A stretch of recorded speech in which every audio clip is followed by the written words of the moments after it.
Congrats guys! This is the final part of my tutorial. You are this close to finishing the song, the piece. Brilliant job, and thanks for sticking around. I know that there have been those of you who've been waiting for this for ages, so thank you so much for your patience and thank you for not giving up on me. And I hope you enjoyed learning with me. So the very last part, so what you learned from before was, I'm gonna move this back a bit, was that you kind of you finished this octave higher part of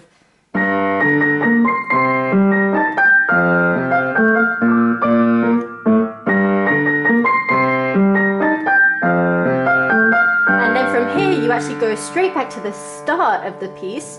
I know I told you to go from here to here.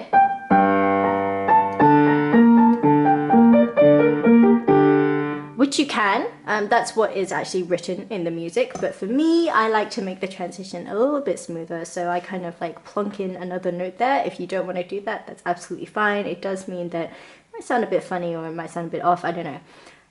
To my ears, it sounds a bit nicer because this last bar actually changes the time. So you're actually missing 3 notes from the previous bar. So that's why it sounds a bit funny to me. That's why I like to add in a little bit more. So my version, I play, this is just for the transition. So you've done your...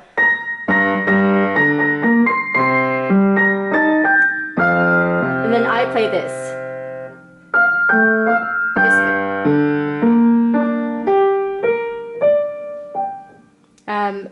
I kind of finish it off and then I go back to, yeah.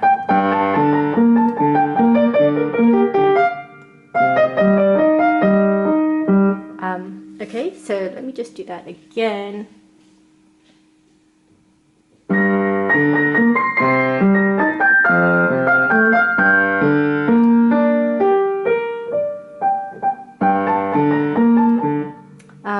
Yeah, you can kind of do it how you want. The official way to finish is G.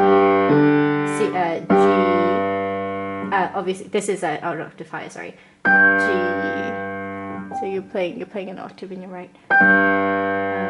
So in your left, you're playing G, D, B flat, D, G, B flat, then G, then. Okay, and literally you just play through the entire song until, well, I think in terms of my tutorials, you'll play through until about halfway through tutorial, my last tutorial. So you'll play through all of that introduction, and then you'll play through all of this la-di-da, and then you play again an octave higher. Just not that speed and not those notes because I played them wrong, blah blah blah. And then you'll play through this.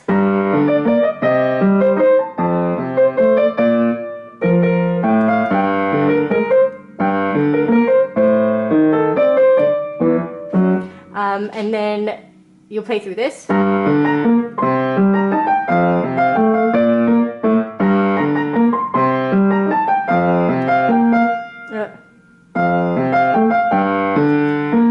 So this is where we start beginning the end. You play again the first part in octaves. No different from what you were playing before.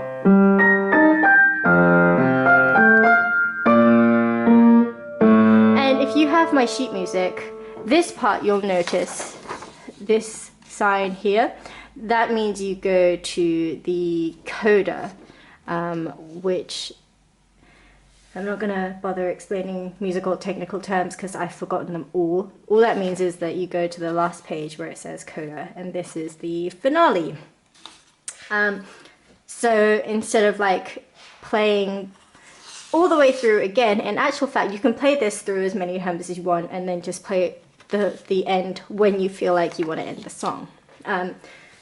But kind of instead of playing the whole thing an octave higher and then going back into the again, you start to complete the song. So you have just played, sorry, Da, da, da.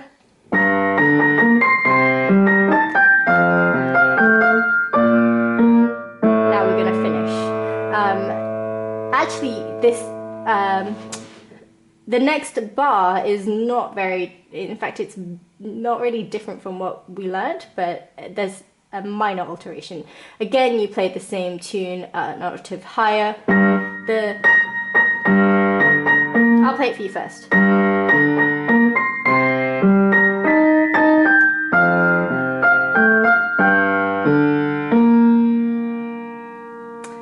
Okay, so all that is literally your left hand, your right hand does not play anything different, but your left hand, there's a very slight alteration. So again, you're playing this G minor, D, B flat, C, G, B flat, F, C, A flat, and then here you go back to G minor chord.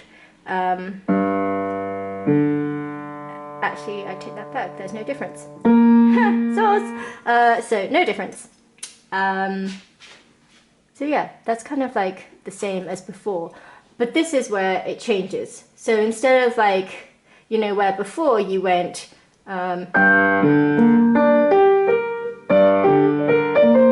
la-di-da, this time you stop at the B flat, and your right hand starts, and then you kind of play exactly the same thing, but instead your right hand plays it an octave lower. So your right hand was originally playing it up here.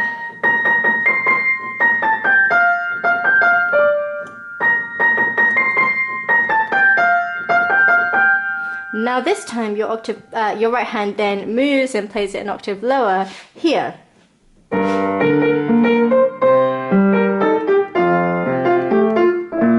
Yeah.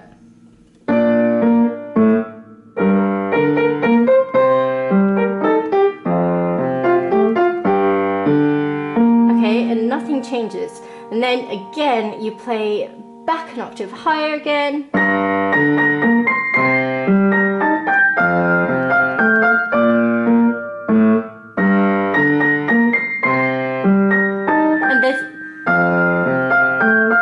This is where you finish, and you slow down, and then you take it back up here, and then you just finish.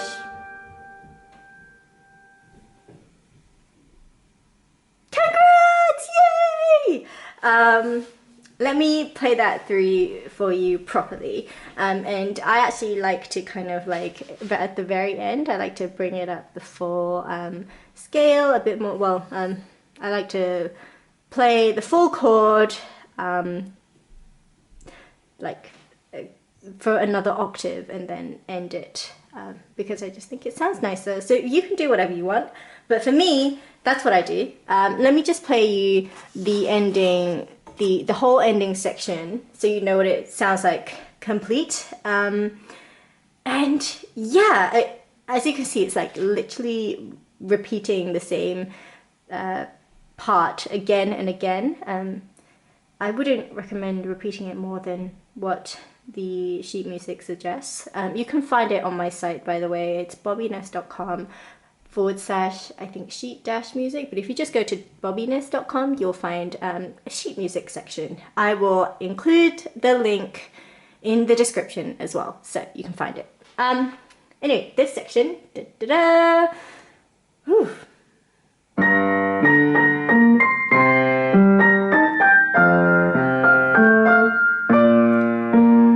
Then this is the coda.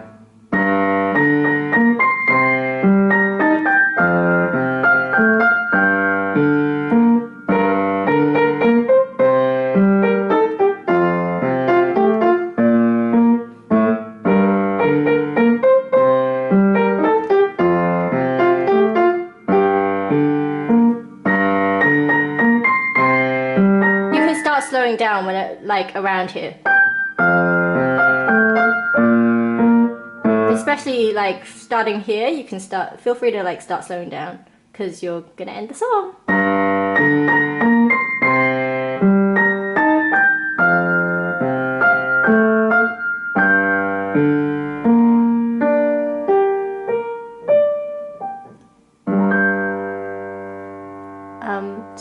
how I like to end it.